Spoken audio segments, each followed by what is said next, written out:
famosa CB300. Estamos aí dando aquela revisão. Essa moto aqui ela dá muito barulho na placa de partida. Essa aqui já tava com barulho feio. Vou mostrar para vocês aqui o que acontece na placa de partida dela.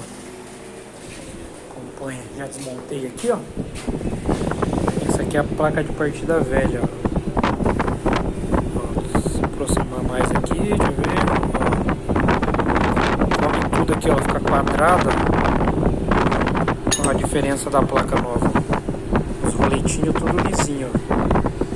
E ela acaba comendo também um pouquinho aqui, ó, da engrenagem de partida. Mas trocando a placa de partida nova, já resolve.